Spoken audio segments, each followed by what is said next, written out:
pass it to me when you're ready. Yeah, Austin, why don't you just do the whole intro and the interpretation?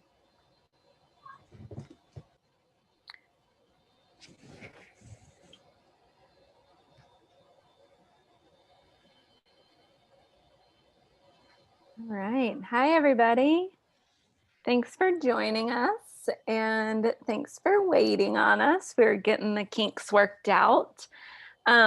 We do have English to Spanish interpretation available. So what I would say, and I might mess this up, and if I do, the interpreters are going to help us out here, but if you can go to the bottom of your screen, and this is for everybody. So if you are planning on listening in English, you still need to do this. And you want to go down to the bottom of your screen, there's a little globe, and you want to click the globe and pick which language you would like to listen in. Do our interpreters want to help out in that category? Do they need to? Have I done that okay? Yes, hello. This is Susan, one of the interpreters, and I'm working with Melissa, and I will explain what you just said in Spanish. Okay. Entonces, muy buenas noches. Mi nombre es Susan y mi cointérprete es Belisa. Y estamos. Now she's explaining in Spanish just what she's explained in English. So I'm testing the English to make sure that it works.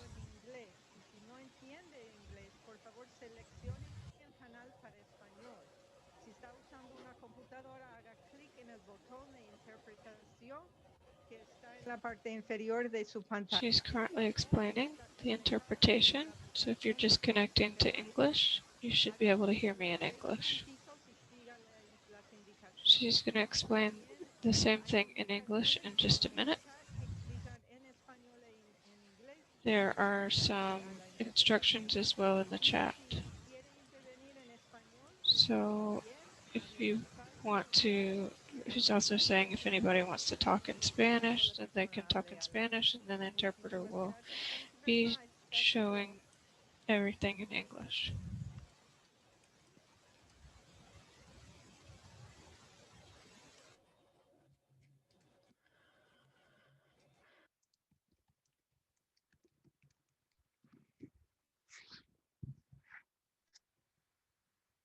How are we doing? Does everybody feel like they're in the right place? You can, let us know, excuse me, in the chat if you're having trouble or confused. We have people smarter than me here that can help you. All right, so just, throw up put something in the chat if you start having any trouble, but we're gonna go ahead and get started. Ann Clark, our amazing secretary on the PTA, got us Nina. So Nina from Balanced Kids is here and we're super excited. She is going to help us be better parents through this COVID and virtual learning. So I am going to pass it on over to Nina, and thank you, Anne, for setting this up for us. All right, I hope you guys enjoy. Hi, families. I'm so excited to be here with you tonight. I'm going to do a little housekeeping stuff just so that you guys all know. The webinar will be recorded so that it'll be available in English and Spanish if you need to review it later or if someone wasn't able to get on. I do just ask that we respect everyone's journeys, perspectives, and what's shared here. Parenting can be a really touchy and sensitive subject for us, which is really important that what's said is said in here and stays here. You will get a copy of the slide deck and a few goodies in the follow-up email.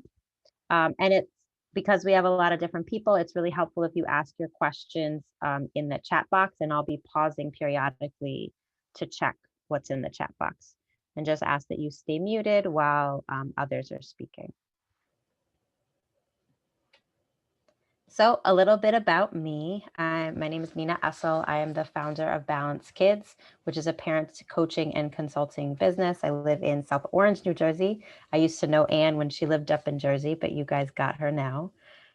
These are my two kids. I'm a school-based social worker during the day. I've been doing that for the last 10 years. And I have a 6-year-old and a 2-year-old who keep me on my toes and keep working from home while also doing virtual learning very exciting. I started Balance Kids a little over a year ago because I often felt that, you know, sometimes parents just need a little support or a little extra. They don't necessarily need like ongoing therapy or some more intensive resources, but need someone to talk to just get some tips and tricks. And so I do a lot of that right now through Balance Kids to kind of support families. So take a moment. This is one of my favorite social emotional learning curriculums that I use. And this, when I send it out, you will get the version in English and Spanish. So I have this chart in both languages. So you will get that. But take a second and pop in the chat, what's something you're feeling right now? What is something you are feeling right now? Oh, I see some friends. Hey, kids.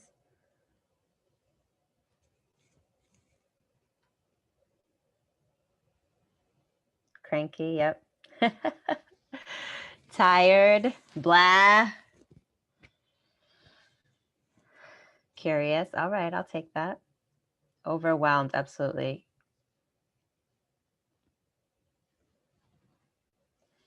Any more feelings that we're having right now?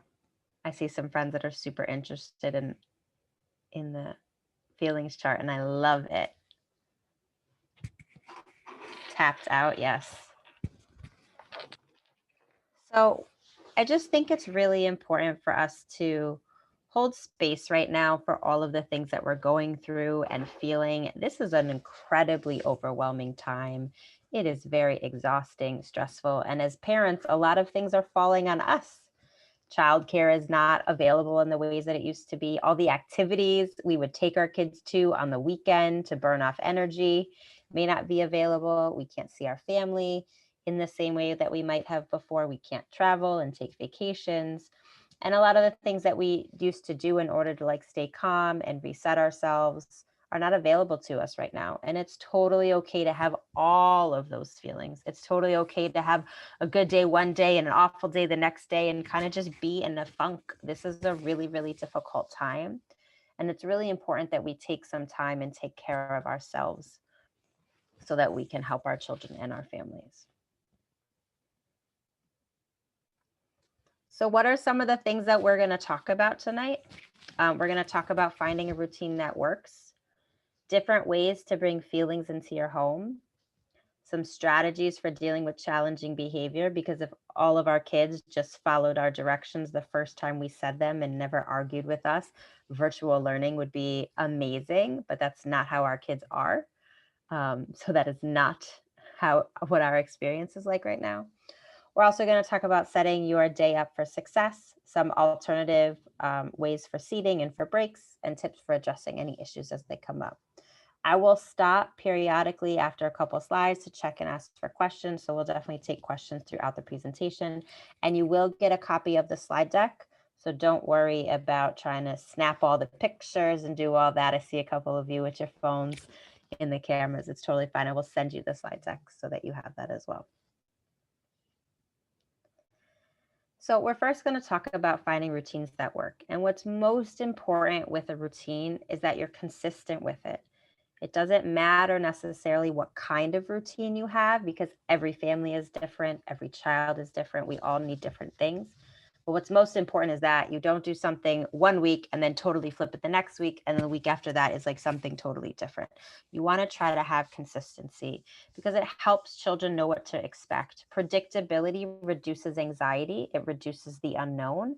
And a lot of times that can automatically reduce some of the challenges and the arguing and the behavior struggles that you get with your kids if you're just more consistent. So we're going to talk about 3 different types of routines. This schedule, when COVID hit last March, some of you may have seen it make its rounds around Pinterest and all the mommy blogs and things like that. This is what I call a timestamp schedule, where everything happens at a very specific time at like 9 o'clock, at 10 o'clock, at 11 o'clock. And this can be really helpful for kids who are already like clock watchers, where they're already like, it's 5:55, it's 6 o'clock, it's 6:05. Some of us do have kids like that are constantly know exactly what time it is or asking how much time is left, and they always know what's going on. But this is really limited in flexibility. It does have high predictability. So if you're able to follow through with it, it's really helpful for certain kids who need that level.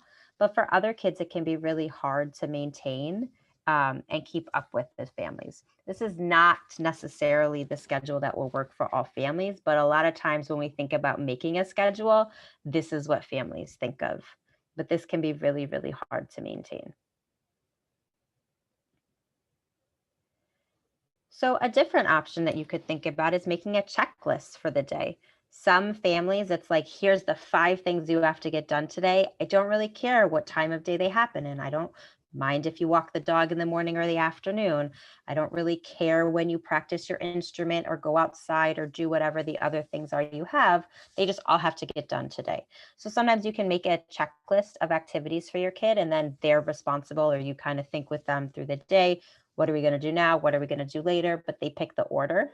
That can be really helpful. It allows for a lot of flexibility, but procrastinators beware. If you have a kid who needs a lot of reminders about time and they're like, I got all day, it'll be fine. Then it's like 5 o'clock and you're cramming to get everything done. So you have to really know your kids and know your parenting style to know whether or not you have a child who can be independent enough to kind of be like, here's my to-do list. How do I organize and plan my day? Another option is what I call the general flow. This is where you can make a list of things that you need to happen each day and assign them a time block. So this could be that for morning, you have these 2 things have to happen in the morning. You have to get dressed and make your bed. In the afternoon, maybe you have to practice your instrument. And so it's kind of a combination of the other 2 schedules. And this can be really, really helpful because it does allow for flexibility, but it also has some accountability in it because you're assigning something to the morning and assigning something to the afternoon. It also really allows you time to have some frequent check-ins to see how it's going. So at lunchtime, you might be like, hey, did we get our things done for the morning? At dinner time, you might also check in and say, hey, do we get our stuff done for the afternoon? It's really, really super important that you think about your personality and style and find something you can do consistently, not necessarily what you think you should be doing. We all have different parenting styles, different family values, different things going on in our households, different work schedules, different work requirements. So it's really important to think about, naturally, what do I normally do? Am I somebody who gets up in the morning and I like to know exactly what's happening throughout my day and at what time? Am I somebody who wants to like go with the flow and see what my mood is like? If you're somebody who's go with the flow, then that timestamp schedule is going to be really, really hard to do. But if you're somebody who likes to have things at a precise time, then being to go with the flow can feel really out of control for you. So you have to think about what's closest to what I already do, and then take some little baby steps, little things at a time, little changes at a time. It can also be helpful rather than like overhaul your entire week or day at once to think about, I want to get our morning routine better, or I want to work on our bedtime routine, and start with like a certain part of the day and kind of work out the kinks and have that go a little bit smoother before you start tackling the entire day. Because a lot of this is really exhausting and it can be really hard if you're trying to change too much at once.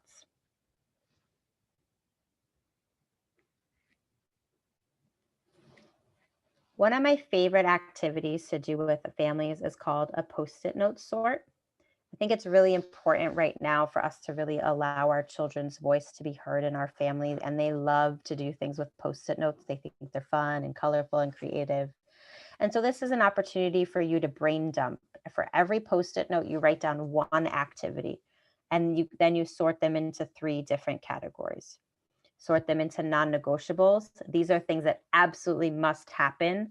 You could sort them into things that should happen. Like, yeah, it's important. If it doesn't happen every day, it'll be okay. And then things that would be nice, things that we'd like to do, things that would bring us joy. It's important to plan those things into your schedule, especially now. What are the things that we would like to do? And once you sort them, sometimes you'll see that, like, wow, like almost all of the activities we listed are all non-negotiables. We probably need to balance it out a little bit. Why do I have 15 things in non-negotiable? Are these all actually non-negotiable, or could I be a little bit more flexible? Sometimes we have to sit down and reflect on, like, what are the things we're insisting that we do as a family, and kind of reprioritize, especially right now. We can't act like this is the same as it was last February. It's not. We can't do all the things that we used to do. And so we have to make adjustments. We have to make some changes. We got one question that says, how do you account for days that just feel impossible, where someone just needs a mental health day without disrupting the whole routine? I think that depends on whether it's a child who needs a mental health day or a parent, because if a child needs a mental health day, it's a lot easier than when the parent does. But I think you guys kind of have that conversation as a family and make a system up for it. Hey, some days we're all going to be a little tired, or maybe one day mommy's off or daddy's off. Like, what are we going to do to support each other as a family? I think it's so important to teach our kids now that, like, mental health days are a healthy part of our lives. Just like if we were sick with a cold, we would take some time off to recover. We need to do the same thing as when we're mentally and emotionally exhausted. We often don't treat our mental and emotional health in the same ways that we treat our physical health.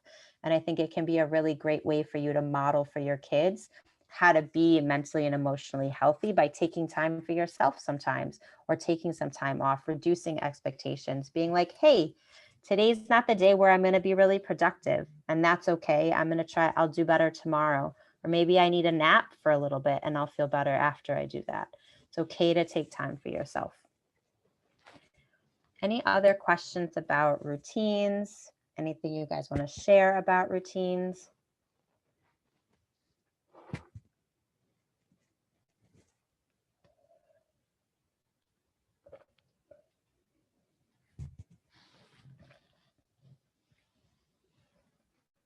No, I answered all your questions. That's great. I love when it goes like that. Nina, I think it can be tricky when you have your kids have two very different personalities. Absolutely. I mean, and I would imagine it's just a little trial and error to figure out like what works best. But yeah, if you have any advice in that department, if you have a one that maybe doesn't stay on task very well. Yeah. So staying on task is definitely a challenge, and something that I would recommend you put more things in writing. Kids who struggle with staying on task need a lot more visual reminders.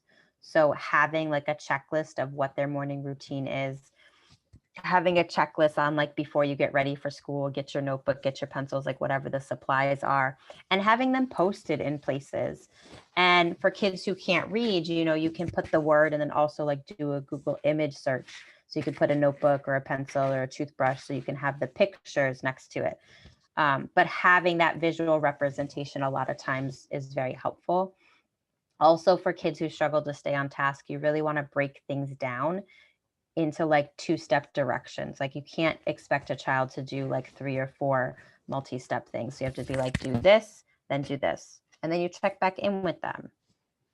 They also probably need a lot of movement breaks and reduction in distractions, because if they're in a room where all their toys are, then it's going to be like really easy to move around. But yeah, you're right. A lot of it is trial and error.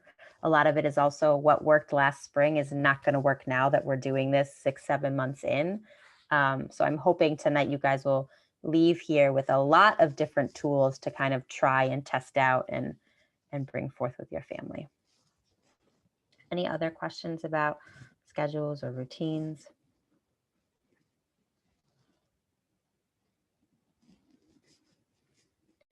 We're going to dive into different ways to bring feelings into your home. If you take one thing away from tonight's workshop, I really hope that it's this: all feelings are okay, all behaviors are not. I'm going to say it again. All feelings are okay, all behaviors are not. It is so important that our kids really truly understand this. So often as adults, we often say things like, stop crying, don't be mad, don't do this, don't do that. And sometimes they start interpreting or getting the message that something's wrong with them because of what they're feeling, and that the feeling is the problem. Stop crying, don't be mad. They get that interpretation. What we want them to understand is you can be mad, you can be sad, you can be disappointed, you can be scared. The feeling and the behavior are not the same thing. And so if you're mad and you go, "Ugh," that's fine. If you're mad and you curse at me, slam a door, throw something, that behavior is not okay. So you can have your feeling, but make a different choice with your behavior, and helping our kids to understand that distinction so that if they're having a lot of really big feelings like mad, sad, frustrated, disappointed, they don't start internalizing that negativity and feel negative about themselves or change their like self-identity where they associate I am this or I am that in a negative way. We'll talk a little bit more about different things that you can do. It's also important as families that we recognize that feelings fuel behavior. When we see certain behaviors with our kids, we really need to think to ourselves, what is the feeling that's behind that? What is fueling that behavior? He just yelled at his brother. He slammed his book down. He's refusing to take out the trash. Whatever that is, what is the feeling behind it? Because sometimes as adults, we just address the behavior, and that's really just what we see. That's like an iceberg. We just see the tip. We don't address what's underneath it. When we think about the feeling, then we can address the problem that caused that feeling, and then we'll reduce that behavior when we really address the feeling underneath. And so we also have to lead with empathy and curiosity. If you have a kid who's just like super cranky or grumpy or like yelling a lot, check in with them. Hey, what's going on? It seems like today's a little tough for you. Versus what we might do, especially when we're frustrated. Oh my God, you've been yelling all day. I can't with you anymore, which doesn't really lead with empathy and curiosity. So trying to find ways to check in with your kids, recognizing that they're also going through a lot of stress. This is not a fun time for them, and their feelings are just as intense as our own.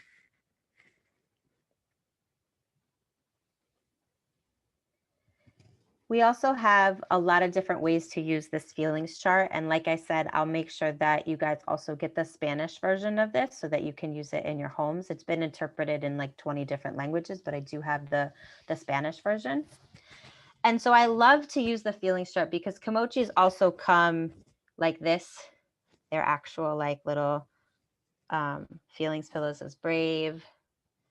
This is my mad. And so I have the whole bowl of feelings. But kids love to use the feelings chart. And what's great about the feelings chart is you can either laminate it or hang it up somewhere in your house, and you can bring it out and make it a part of your family conversation.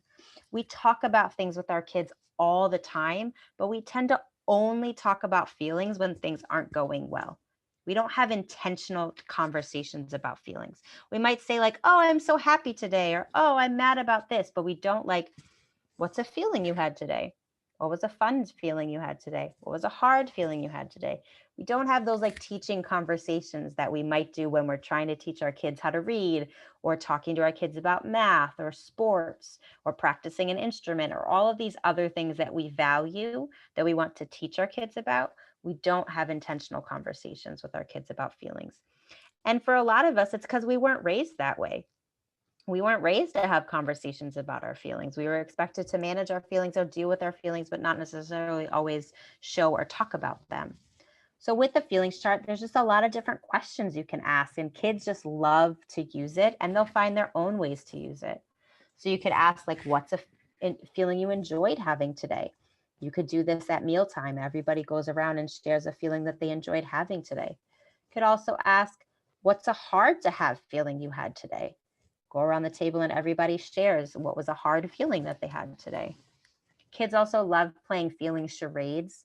You'd be like, show me a mad, make a mad face, make a mad sound. Or you have somebody pick a feeling, like if you cut up the feelings chart into little cards, and somebody like picks it out of a hat and you have to act it out and people have to guess it, that also really, really helps kids build their emotional intelligence and emotional awareness, because then they're reading people's facial expressions or listening for certain sounds to help understand what that person might be thinking or feeling. And some of our kids really need that direct practice. Like, what does my face say?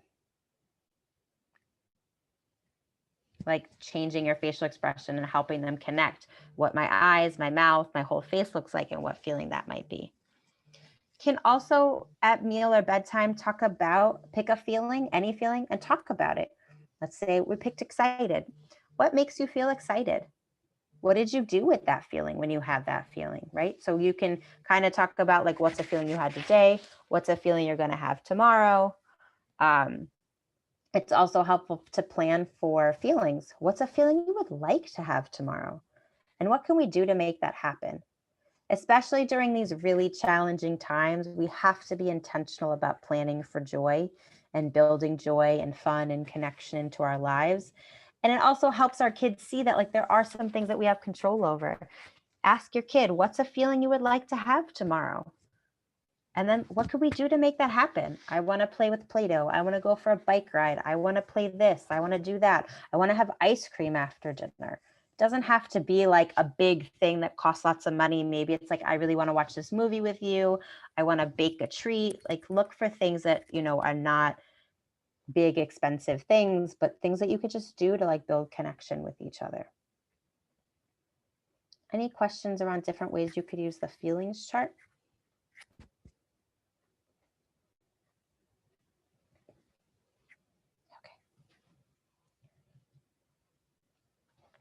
It's also important to teach your kids that there are really two kinds of feelings. There are no good or bad feelings. A lot of times kids associate mad and bad, sad as bad. But no, there are no good or bad feelings. There's two kinds of feelings though. Fun and easy to have feelings. Those are feelings we enjoy having, feelings that are easy for us to experience or comfortable for us. And then there's hard to have feelings, feelings we do not enjoy having, feelings that make us feel vulnerable or uncomfortable. And these might be completely different for different kids. For some kids, being brave is really easy. They love trying new things, they love meeting new people. And for other kids, being brave is really hard. It's scary and they're shy and they don't like when new things come up. You could get the same thing with surprise. Some kids love surprises.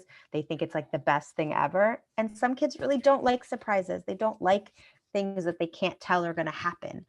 And so one of my favorite things to do with kids is to also do a feeling sort, where you cut up that feelings chart again and have them sort their feelings into two piles.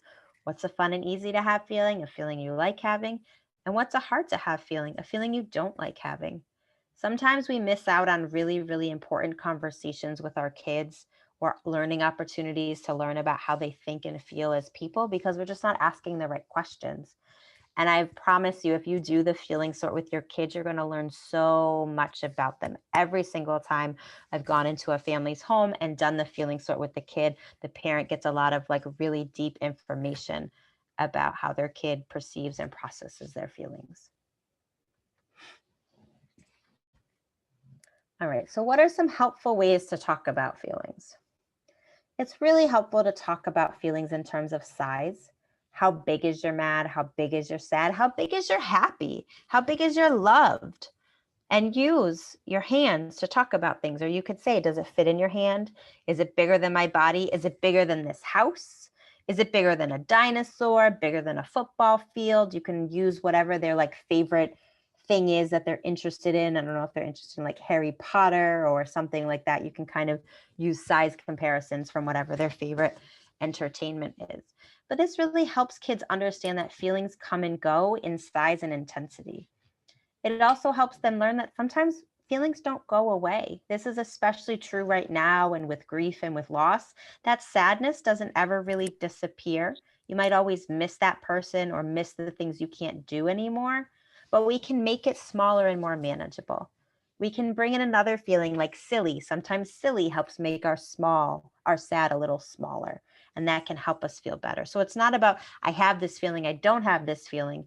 It's about finding things that can make feelings more manageable for us. I can still be mad about something, but it's not a big mad. It's just a small mad. And so maybe just my face is mad, but I'm not yelling and screaming anymore or throwing my books or telling you I hate you or other things that might happen when kids have really, really big feelings. You can also talk about practice. We have to practice how to have our feelings. We tell our kids how to behave. We do not practice or teach our kids how to behave. You would never give your kid a bike and say, you put one hand here, feet on the pedals, now go do it, and expect them to be able to do it. We hold the back of the bike. We practice lots of times. They fall over all the time. Some kids catch it quickly. Some kids don't. Some kids learn to ride a bike at 2. Some kids don't learn to ride a bike till they're 5, 6, 7, 8. All of our kids are so different, but they have to have opportunities to practice and fail. But a lot of times with big feelings, we just get mad and we're like, stop yelling. You know that's not okay. Do we practice how to handle a big mad? Do we talk to our kids about how they can handle their feelings in safe ways? Do we practice with them and like literally role play different ways that they can have their feelings? What are ways that they can show that they're mad or sad or disappointed in your household? Some kids don't know alternatives, or they get mad so quickly that it just gets so big, it overwhelms them super fast. So it's so important to like actually role play out and practice how to have those feelings. Can also talk about tools. Tools have a purpose. Tools help people. Kids understand that a shovel is for digging, a spoon is for eating, that tools kind of help us and they have certain jobs. So you can ask them, what's a tool we could use to help our sad? What's a tool we could use to help us with our mad? And kids will come up with all kinds of things. I want to play this game. I want to go outside. I want to cuddle. I want to draw. I want to snack. All of those things are great tools, but we have to help make that connection between getting a snack helps us with our mad. Going outside and going on the swing is a tool that helps us with our mad, and it helps our mad get smaller, right? So sometimes we are kind of that internal narrator in their brain because they don't really know all of those things. They just feel it. So we kind of have to name and validate and help them understand what they can do. Can also be really helpful to talk to your children in terms of story.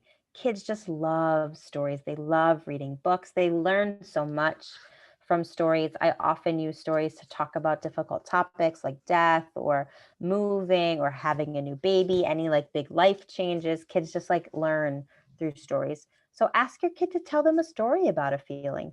If they just got in like a fight with their sibling or a fight in a friend, or their class on virtual learning isn't going well or something, tell me a story about that. What happened?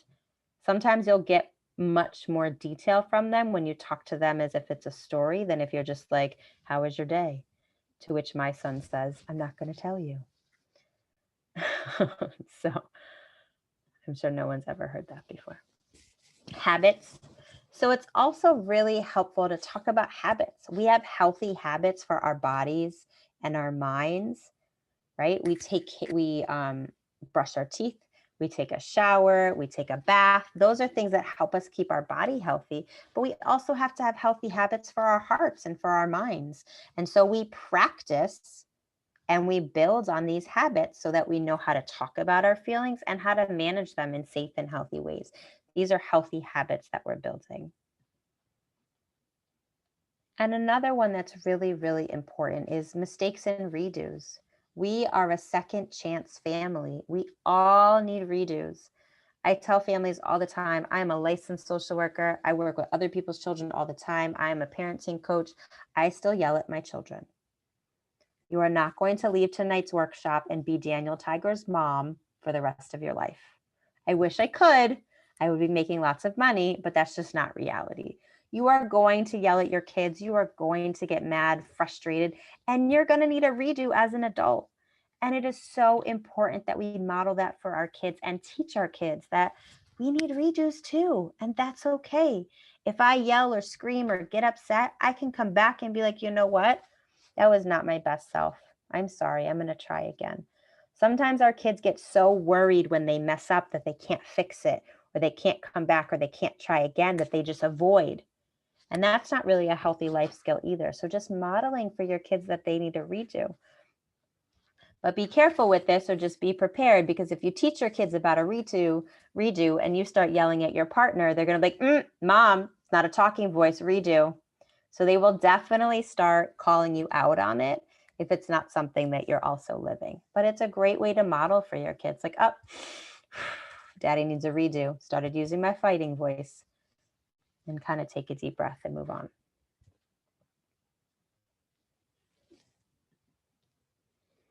This is my son, Nathaniel. He loves to practice his mean face. But another thing you can talk to your kids about is that it's okay to be mad. It's not okay to be mean. And I think sometimes that can be a really hard distinction for our kids. Like, you can be mad that your sister broke your Legos. You can be mad that mommy said no treats, or you have to turn the TV off. Like, it's totally fine to be mad about that, but you can't be mean. You can't name call, you can't hit back. So like, what does that look like? Talking to your kids about what are ways we can be mad but not be mean can be really, really helpful. So I know all of you guys, your kids are just like sitting down, doing exactly what they're supposed to be doing. They need no reminders, right? I'm just kidding. So we're going to talk about some strategies for challenging behavior, because I know that a lot of us are like, oh my God, I can't pay a teacher enough because I don't know how you deal with my child all day, let alone 24 other children in the classroom at the same time. But countdowns. And this is not a 5, 4, 3, 2, 1, you're in trouble. These are countdowns that help with transition. So 5 minutes and it's time for bed, 2 minutes and then it's time for dinner, right? Counting down until their next activity. This is especially helpful if you're switching from screen time. So if you're switching from a preferred activity to something they don't necessarily want to do, like bath or bed or dinner or something, you definitely want to talk about countdowns. And always talking about something before it happens. And that's pre-teaching. So in the morning, I'll be like, here's what we're doing in the morning. At lunchtime, here's what we're doing in the afternoon. At dinner time, talking about the schedule for the evening. And at night, talking about the schedule for the next day. A lot of our kids, especially in elementary school, have literally no concept of time. Their favorite activity that they just did for 3 hours feels like 2 minutes. And taking out the trash or putting like their dirty underwear in the hamper, which is like a 5-second job, could feel like an hour for them as they crawl across the floor, refusing to do it. So they have no concept of time, but it is so helpful to kind of pre-teach your kids or review the schedule for the day at meal times, because kids understand like breakfast is in the morning, lunch is in the middle, dinner is towards the end. And so I often use those as kind of timestamps for the day. So like before lunch, after lunch, before dinner, after dinner. And that way you're not necessarily stuck with like at 4 o'clock, XYZ is going to happen, but they get a general sense of like what's happening and at what time. We have to go to the grocery store. We have to drop off this. You have practice, whatever those things are. And talking to them about the schedule and involving them in this family schedule can also be really, really helpful. You also want to name and validate. Our kids just need a lot of acknowledgement of our feelings. And sometimes as adults, because our problems seem bigger than their problems, because we're basically taking care of them, we can come across as dismissive to their feelings. And their feelings are big and real for them. And one important point is that you do not have to agree with a feeling in order to validate it. You can say something like, that was hard for you when mommy said you had to turn off the TV, huh? I could be in my brain like, you got an extra 20 minutes, you already watched a movie, I don't know why this is a problem. But to their face, I might say something like, that was hard for you, huh? Or you really didn't like that. A lot of times naming and validating alone can automatically calm kids down, because they feel seen and they feel heard by you. And then you can have more of a conversation around it.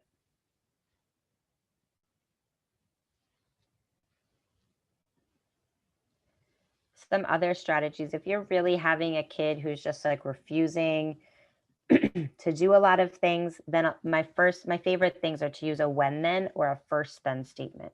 When you finish your breakfast, then you can go outside. or first finish your breakfast and then you can go outside.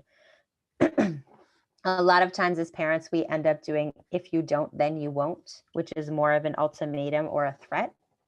So try to be really mindful about what kind of language am I using? How am I phrasing it? Because when then and first then are much more positively phrased. And if you have a child who is refusing to do something, say the when then statements, give your expectation, and tell them you're going to come back and check on them. Sometimes as adults, we get in power struggles and we stand over them. And then they're just like,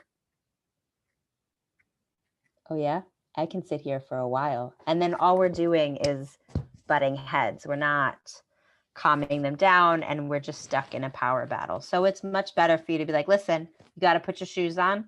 I'm going to go get your sister's water bottle. When I come back, you need to have your shoes on, and walk away and come back and check on them versus standing over them and be like, put your shoes on, put your shoes on, put your shoes on, put your shoes on. Which I know, especially with the younger kids, like the 3-year-olds, happen quite a lot. I also really like controlled choices. That's where you give 2 equal options of something. You can sit at the desk or sit on the floor. You can have an apple or a banana, a cheese stick or a yogurt, right? We're not giving you a whole litany of like 57 options, but we're giving you 2. Sometimes, especially with clothes, this can be helpful if you have kids who are picky. You don't want to just send them to the dresser because they will take forever and unfold everything. But you can be like this or this, this or this, and you can give them some choices. But you just want to be super mindful about avoiding ultimatums and threats. And that can be like, you can use the blue cup or you don't get anything. You can have a cheese stick or nothing at all, right? Those are not 2 equal choices. One is an option and one is a punishment. And if you don't, then you won't. So a lot of parents think they don't use if you don't, then you won't. And then when you start paying attention to it, you realize that it becomes like almost something you say every single time you give a direction to your kid. So really try to think about ways to say when then or first then with your children.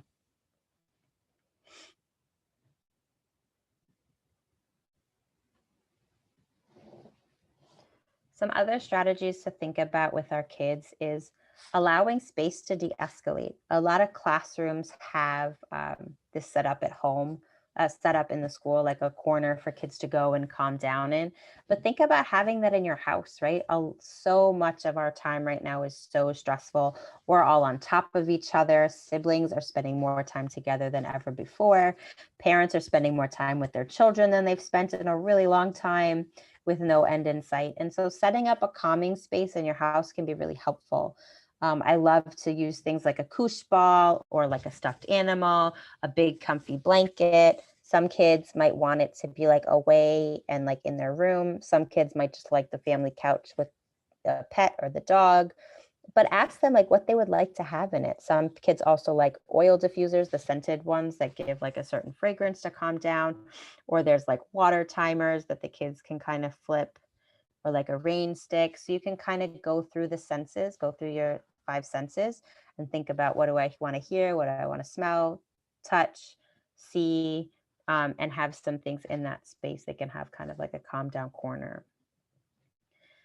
Some kids also need space to release that energy or space to release that emotional energy. If you have a kid who's really upset and they're already yelling, screaming, kicking, then they might need to go outside, do some jumping jacks, hit a pillow, go for a run, and like burn it off, right? If you have a kid who gets like physical when they're emotional, they're not going to be one of those kids that likes to color to calm down. Some kids really do want to color to calm down, but if you have a kid who naturally goes to yelling, screaming, throwing, then they're probably going to be a kid that needs to like take a pillow and whack the bed. And so sometimes that can be helpful to teach them to do that. Like if you whack the bed with a pillow, you're not going to hurt yourself. You're not going to hurt anybody else. So that's much better than punching a wall or hitting a sibling. And for some kids, they really just need to do that physical movement and kind of get it out. And like I said, some kids really do like quiet activities. They want to listen to music. They want to draw, cuddle a stuffed animal. Some kids also really love going under furniture or hiding in a tent or blanket because it can feel really secure. So thinking about different ways to set that up in the house. Before we move on to other ways to set yourself up for success, do you guys have questions about strategies with behavior, ways to bring feelings into your home?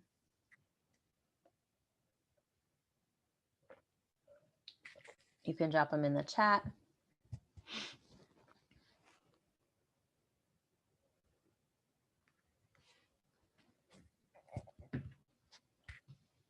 No questions.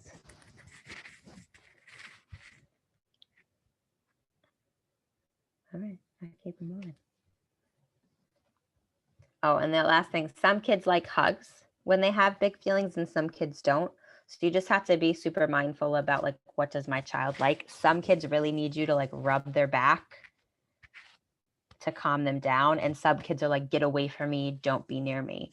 If you have a kid who gets really, really upset, sometimes I will go with them into a space, like into their room, but then I'll just sit down in front of the door so that they kind of know that I'm with you, but I'm not necessarily physically on top of you. And then sometimes when my son particularly gets upset, I'll just put my hands out like this. And if he wants a hug and is ready for that, he'll come to me. And if he doesn't, he just stays where he's at. So giving them physical space while also still showing them that you're connected can also be really, really helpful for your kids. All right, so setting your day up for success. I know that is why we are like all here, but I think the emotional piece is just so important because all of your kids are so different and all of their needs are so different. But if we know how to talk about feelings with our kids, if we know how to help them process their feelings, then we can respond to whatever life throws at us because we have those communication channels open with our kids. So one of my first things is with setting your day up for success is chunking. Our kids need breaks. Our kids cannot do 50 math problems in a row. And a lot of us don't, as parents, don't really have like understanding of child development and don't have realistic expectations for like, what should my kid be able to sit down and do? And honestly, for kindergarten and first grade, 15, maybe 20 minutes, maybe is the longest they should be sitting for. They need to get up and move. And if you were in a kindergarten classroom, you would see that they really don't stay in one place for really more than 10 minutes. They do something on the rug, they go back to their desk, they do a little activity, they go back to the rug. There's a lot of moving around the classroom. And right now that we're on our computers, there's like no movement at all. So thinking about that, thinking about ways to chunk the work. If your child is getting frustrated with something, doing one problem and taking a break, doing two problems, and then taking a break, finding ways to break it up. Sometimes when kids see a whole long worksheet of things, they're like, and they like lose their mind. So be like, let's just do two, just start with two. And sometimes chunking it like that can be helpful. It's also important to identify a workspace in your home. Everybody's home is different, and some of us have multiple kids who need workspaces, and we do not have homes with like 5 offices that allow parents to work and children to work all in like little separate locations, like we're a co-working space. But finding a place for them to work, or at least having a place where all of their materials can be kept. Right? So like this is the table where the laptops get plugged in and charged at the end of the day, where your pencils are, where your notebooks are. So you're not scrambling and looking for stuff because they left something there or the 2-year-old took something somewhere else. Trying to have everything stored in one place can be really helpful. It's also important, just like we talked about practicing feelings, we need to practice routines and role play them. I know you guys are kind of like into the groove already because this is not, the first week of school. But it's really important to practice your routines, practice how to log in, log out, how to role play, how to get frustrated and things like that. Getting something in the chat. Okay. You also will talk specifically about flexible seating in a minute. I have a couple slides on some options, the things to think about that you could potentially have in your home. But it's also really important to identify your child's needs. Some kids need background noise, and some kids need quiet. Some kids do better with headphones and music on, and some kids can't have like any noise at all. So you having a conversation 2 rooms over in the kitchen is distracting. Some kids need a lot of physical activity and will do better if you like go for a walk in the morning before school starts. Some kids need on every single break they have to do some kind of like physical movement so that their body is calmer and more regulated to sit down. So you have to really kind of figure out like, what does my kid need to be successful? And then you also have to advocate. This is new for so many of us. and everything is so different. And so having direct conversations with your teachers, with PTA, with your school administrators about, hey, this is working for my kid, this isn't working for my kid, could we try this, could we try that? You have to have that collaborative conversation and be a part of a team. What's most important right now is really maintaining your relationship and connection to your child and making sure that your child is not very stressed. If you're stressed, if your relationship with your child is stressed, if your child is stressed, those are going to be things that last a lot longer than whether or not we got through a math problem or reading a certain book. So if you feel like, hey, this is like not the battle I want to fight today, it's okay. Take some time, take a break, get some joy, do some cuddles, because your relationship with your child and your emotional connection to your child is what's going to help them most. More so, they're not going to remember a particular lesson or anything like that. So someone wrote me that you guys are getting 45-minute Zoom sessions synchronous with teachers and then 15-minute breaks, at least for first grade. How can we help them manage that schedule? So for some kids, they like having it like written out or knowing when a break is coming. I think that pre-planning, and we're going to talk about what you can do on breaks, but pre-planning like what the break activity can be, so that kids kind of know what they can do, because 15 minutes isn't really long. And if you spend 5 minutes debating how you want to spend your break, then you've already like wasted most of your break by the time you use the bathroom, have a snack, and sit back down. So I'm going to show you, these are a couple, some of these, I know they're busy, but you guys will get a copy of this, but thinking about how you're sitting kids up in chairs. This is from an occupational therapist that I follow.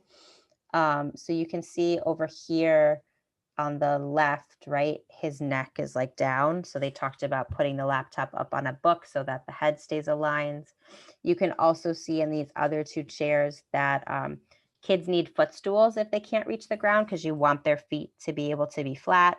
Some kids, even adults, need a pillow behind their back for proper seating. And so you want to think about, what do I need to add to how my child is sitting in order to make it comfortable for them, so that their back is straight and their feet are flat, or at least they have the option of sitting that way.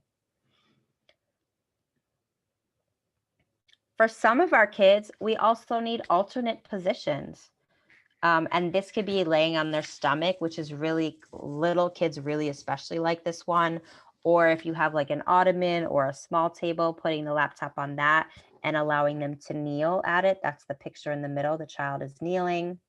Or on the picture on the right, the child is sitting on, they call it a peanut therapy ball, but just on like a big squishy thing.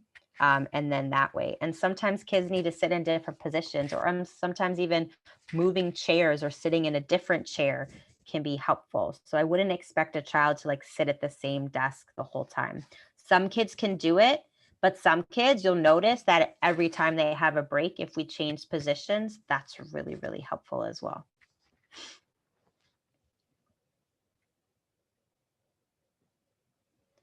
So these are some different options for flexible seating. At my house, I do have like a small kids table that we had when he was like in preschool, but he actually really doesn't like sitting at it, even though it's his size. His favorite thing right now is this blue stadium seat. Ooh, I'll go back. Blue stadium seat that folds and the back adjusts.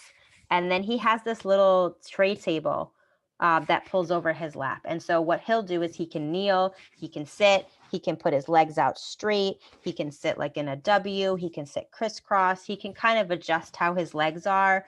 He could sit with one knee like up. And it's a little bit more comfortable for him than sitting at a table chair where his feet really have to stay down.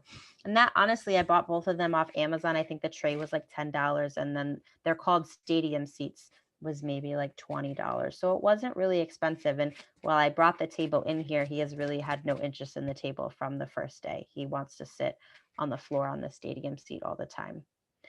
You also have these discs over here on the bottom. They're called biddy bottoms. They're basically like cushions that are full of air, but they allow kids to like wiggle in their seats. So it helps keep their core engaged, but also just gives them a little bit more movement, something occupational therapists use a lot in school. This orange thing is called like a wobble stool. So the bottom is not quite flat, so that kids can kind of rock and wobble on it, but they're the same height that you would need for a table. And then this purple thing, I forget what it's called, but I found it on Amazon. It is like you can sit at a table or in any kind of chair, or you could sit on the floor like this child is, and it gives you like the desk, and it's at the right height, and you can use it for adults or kids. These are also, I think, like $30, but they're really, really helpful to think about different ways to set up seating in your house. And it doesn't always have to be a traditional like table and chair setup or table and desk setup that you might think of. Sometimes for different kids, different seating options are more comfortable.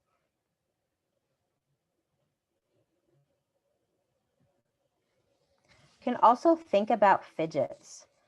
Our kids need to move their bodies.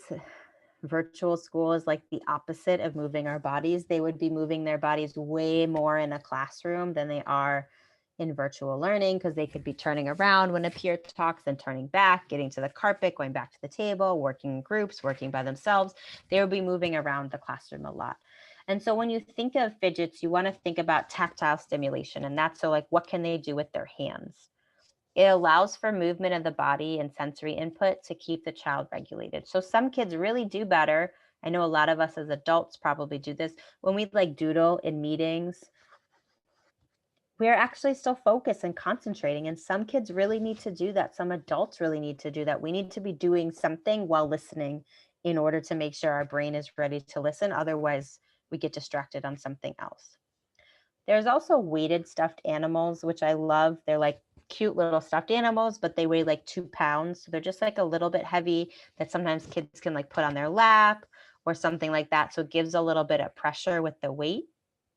But that can also be comfortable. And you want to look out for like, what are your child's natural tendencies? Are they kids that are naturally twirling their hair? Are they biting their nails?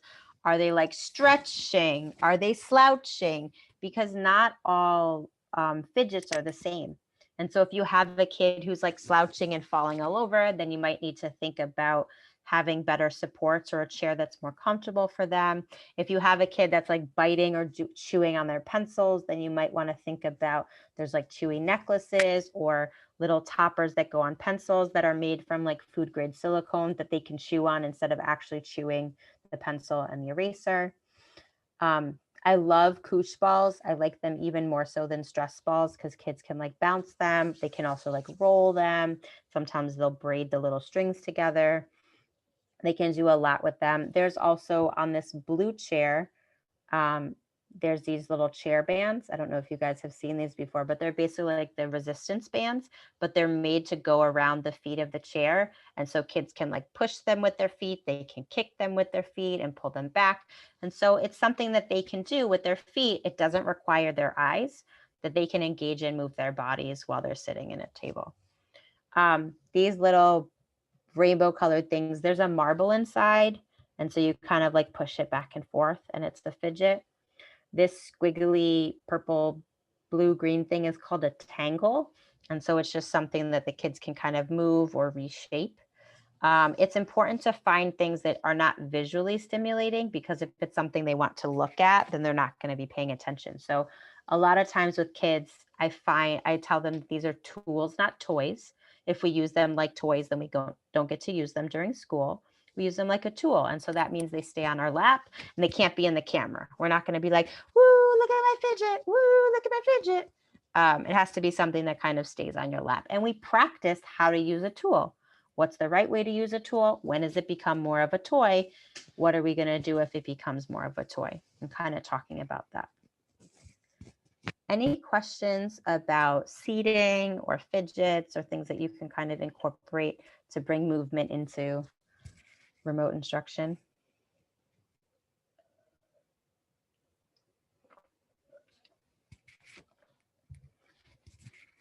You guys are such an easy group. All right, so talking about purposeful breaks, I think it's so important, especially if your breaks are only 15 minutes. Our school changed our break. We used to get like a 10-minute break and then also a 20-minute break. And I love the 20-minute break because it was actually long enough to like go outside for a quick walk, or I would have my son run up and down the sidewalk a couple of times and just really burn off some energy. Now, instead of those breaks, he gets 3 10-minute breaks. And 10 minutes is honestly not long enough to do very much. But really planning out your breaks. So you can think about movement breaks. Think about large muscle movement, running, jumping, swinging, expending lots of energy, something they can really like burn energy off of. Think about how your kid usually likes to play. Is your kid that likes to do something sitting down? Is my child one who wants to like wrestle and beat up the couch cushions? Like, what are the things that we can plan in? And Google some ideas. Google some different things that you can do on those breaks to make them purposeful for like movement. Some kids also benefit from rest and reset, and these might be like mindfulness breaks, a snack break, listening to music, doing some gentle stretching or some focused breathing. Sometimes they're feeling stressed or like being on the Zoom call and having to pay so much attention gives us headaches. So doing something quiet and relaxing for 15 minutes can also help us rest and restore.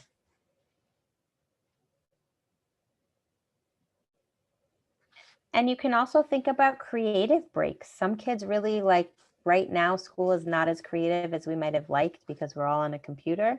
But this is an example of like an art tray where you just like get a tray that has different compartments. You put a few different types of arts and crafts thing. And this is a no mess one, like there's no glue. It's just cut up pipe cleaners and pom-poms, cut up straws and some googly eyes. And then during the break, your kid can mix and match and be creative. You could think about Legos, Magna-Tiles, or other building materials, different arts and crafts.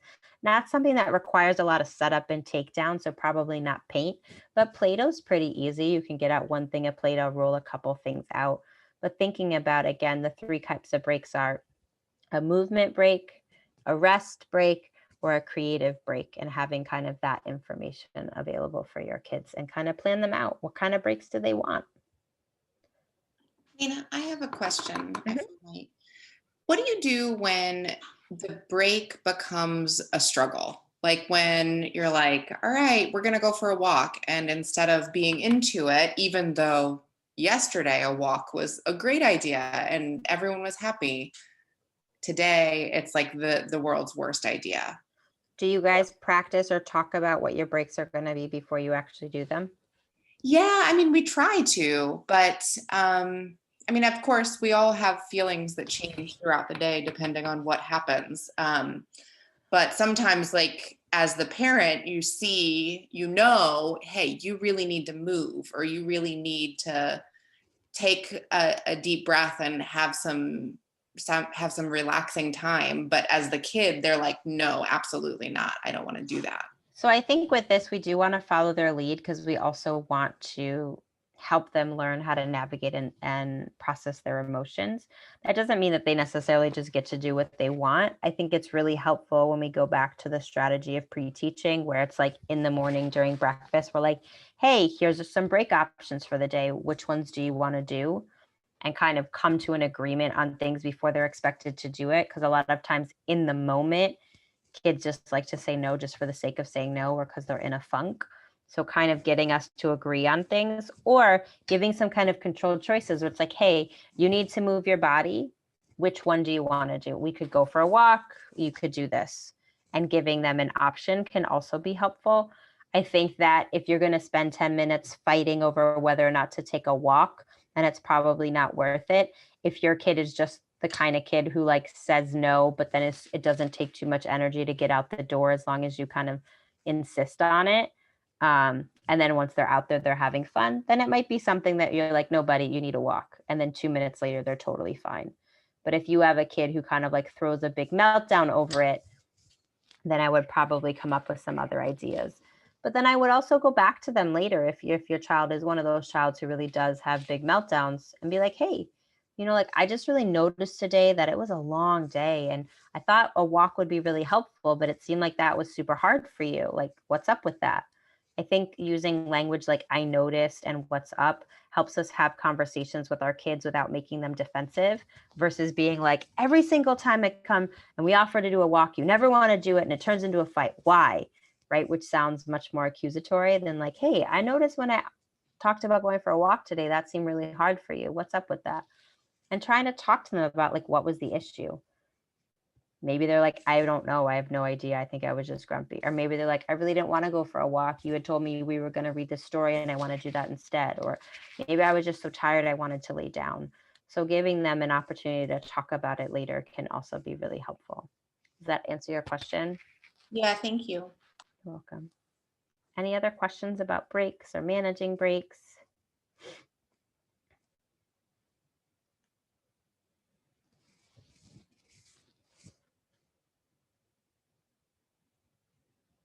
Okay. So talking about school, it is just so important, like we talked about in the beginning, to bring feelings into your home. Right? We sing the ABCs, we practice counting, but we often do not discuss feelings until there's an issue or a challenging behavior. So you just want to make feelings a part of your regular family conversation. Like we talk about feelings at dinner time. It's just a thing that we do. It's a habit we have, just like we brush our teeth, just like we take a shower. All of those things are healthy. Do not avoid the conversation. Sometimes with our kids, we as parents, we want to fix things and make it better. We want to take away their upset feelings.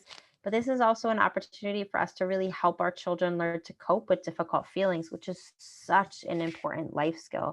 Our kids as adults are going to need to know how to handle being mad, how to handle being sad, being disappointed, being anxious, being worried. They have to learn how to handle those things in safe and healthy ways.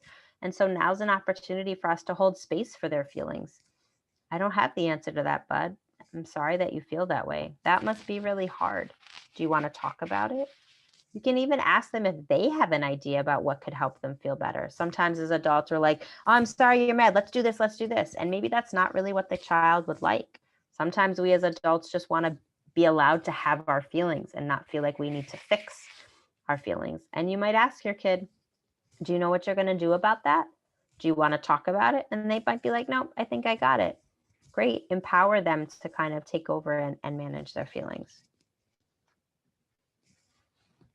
I also want to ask them questions about their day, like, how did you feel today? What did you think about virtual learning? What worries do you have? What's something you're sad about? What's something you're enjoying? What's something you miss? Sometimes we miss out on opportunities to have really important conversation because we're just not asking the right questions. And it's totally okay right now to acknowledge what you don't know. You don't have to have all the answers. I'm not sure about that. Maybe, but we don't know. How do you feel about not having an answer to that or about not knowing? There's so much right now, right? Kids are like, when do I get to do this? When do I get to that? When will this happen? When will that happen? I don't have the answer to that. We shouldn't avoid the conversation just because we can't tell our children XYZ, because our children also have to learn how to manage dealing with some of the unknown. And obviously we want to do this in an age appropriate, developmentally appropriate way. But it's really important to have those conversations. And even if your child doesn't say much, just keep asking, because eventually there's going to be one day where they want to unload a bunch of things. And so you want to keep that communication channel open by just kind of holding space to have those conversations.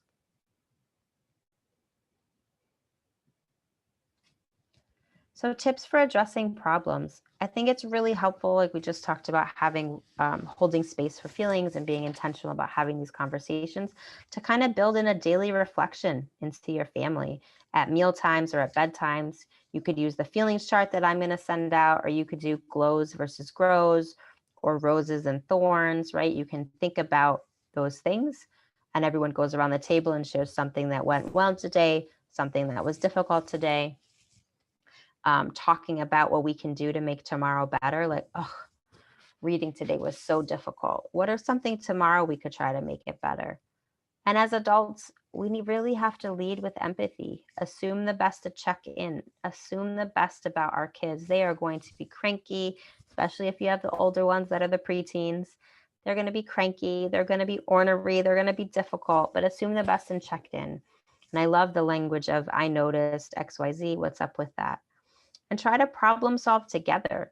So important that we talk with our children and not at our children. So often as adults, we just forget or move on too quickly and don't think about what our children may be thinking or feeling. So involve them in the conversation as much as possible, and work on it together. Kids are resilient. They recognize and appreciate when they're being seen and being heard. So it's not about being perfect or getting it right.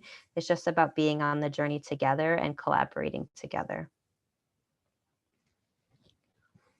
Any questions on that?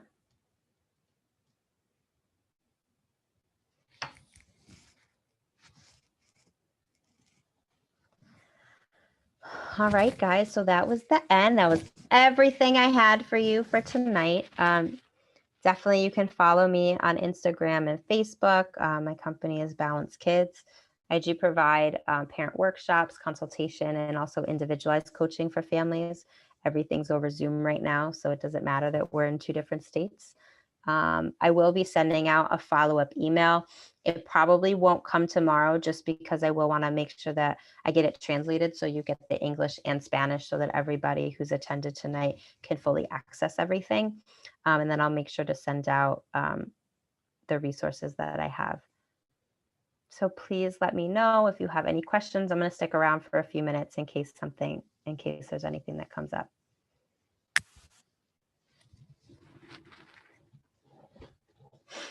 Thank you so much, Nina. This was awesome. You're welcome. It was really great. And I loved the way you were talking about, we talk about feelings a fair amount in our house, but when you are saying put a size on it, that seems really helpful and not something I had thought about. Yeah. Yeah, some good tools. Thank you. Great.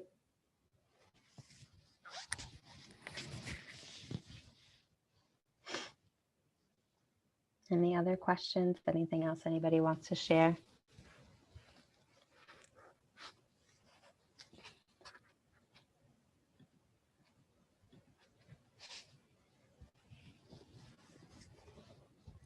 All right, if there's nothing else, then I wish everybody a great night.